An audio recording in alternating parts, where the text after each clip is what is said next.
സൗഹൃദത്തിന് പല മുഖങ്ങളുണ്ട്. എന്നാൽ സ്വന്തം കരൾ പകുത്തു നൽകാൻ വരെ തയ്യാറാകുന്ന സൗഹൃദങ്ങൾ അപൂർവമാണ്. കടമ്പകൾ ഏറെ മുന്നിലുണ്ടെങ്കിലും അവസാനമില്ലാത്ത പോരാട്ടവുമായി മുന്നേറുകയാണ് തൃശൂർ അന്തിക്കാട് സ്വദേശി പ്രേം ശങ്കർ.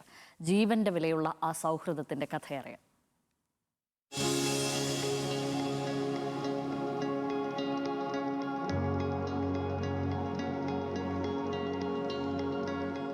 സ്വന്തം ജീവന്റെ ഒരു ഭാഗം തന്റെ പ്രിയപ്പെട്ട സുഹൃത്തിനായി പകുത്തു നൽകണം.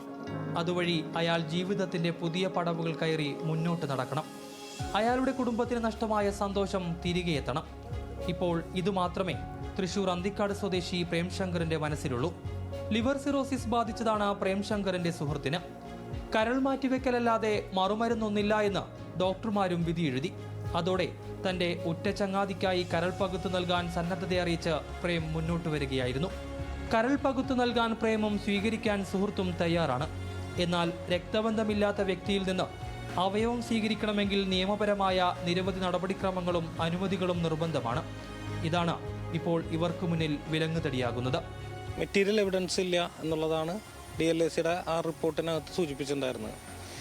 അപ്പോൾ അത് ഹാജരാക്കാൻ കഴിഞ്ഞിട്ടില്ല എന്നുള്ളൊരു കാരണമാണ് പറഞ്ഞിട്ടുണ്ടായിരുന്നത്. പക്ഷേ ബാക്കി എല്ലാ സാക്ഷ്യപത്രങ്ങളും ഇപ്പോൾ അടുത്തടുത്ത പഞ്ചായത്തുകളാണ്.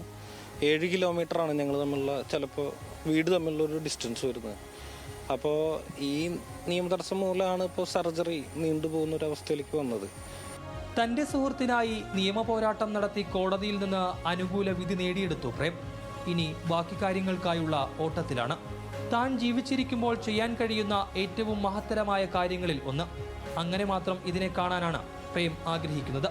ഒരാൾക്ക് ജീവൻ നൽകുക എന്നുള്ളതൊരു വലിയ കാര്യമായിട്ട് ഞാൻ കാണുന്നു. ഇപ്പോൾ ആര് കൊടുക്കുന്നില്ല, മറ്റെന്താ പറയാ, നീ എന്തിനാ അത് കൊടുക്കേണ്ട ആവശ്യം എന്നുള്ളൊരു ചോദ്യം സ്വാഭാവികമായിട്ട് എൻ്റെ ബന്ധുക്കളുടെ അടുത്തുനിന്നും സുഹൃത്തുക്കളുടെ അടുക്കുന്നതൊക്കെ വന്നു. നീ അതിന് പോകണ്ട, അപ്പോൾ അതിൻ്റെ ആവശ്യമില്ല എന്നുള്ള രീതിയിൽ വന്നു.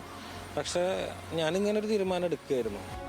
പ്രേം ശങ്കറിന് എല്ലാ പിന്തുണയും നൽകി ഭാര്യ രതികയും ഒപ്പമുണ്ട്. ഒരു പിന്തിരിപ്പിക്കുന്ന സമീപനം ഉണ്ടായില്ല. ചെറിയ ടെൻഷനൊക്കെ ഉള്ളിലുണ്ടെങ്കിലും പക്ഷേ അത് ഞാൻ ആളെ അറിയിച്ചില്ല എന്ന് തന്നെ പറയാം. കാരണം ആളുടെ കൂടെ നിൽക്കുക എന്നുള്ളതാണ് എൻ്റെ ദൗത്യം എന്ന് എനിക്ക് തോന്നിയ സമയത്ത്. തന്റെ സുഹൃത്തിനായുള്ള പോരാട്ടം ജയിച്ച് അയാളെ ജീവിതത്തിലേക്ക് മടക്കിക്കൊണ്ടുവരാൻ കഴിയുമെന്ന പ്രതീക്ഷയിൽ കാത്തിരിക്കുകയാണ് പ്രേമും ഇവർക്കൊപ്പമുള്ളവരും. രക്തബന്ധങ്ങളെക്കാൾ വലിയ ബന്ധങ്ങൾ ഈ ലോകത്തുണ്ടെന്ന് തെളിയിക്കുന്നതാണ് ഈ സൗഹൃദം. സ്വന്തം ശരീരത്തിൽ നിന്നൊരു ഭാഗം സുഹൃത്തിന് പകുത്തു നൽകാൻ മടിയില്ലാത്ത മനസ്സ്. പക്ഷേ ഓരോ നിമിഷവും വിലപ്പെട്ട ഈ പോരാട്ടത്തിൽ നിയമ നടപടികളും അതേ വേഗത്തിൽ മുന്നോട്ട് നീങ്ങുമോ എന്നാണ് ഇനി അറിയേണ്ടത്.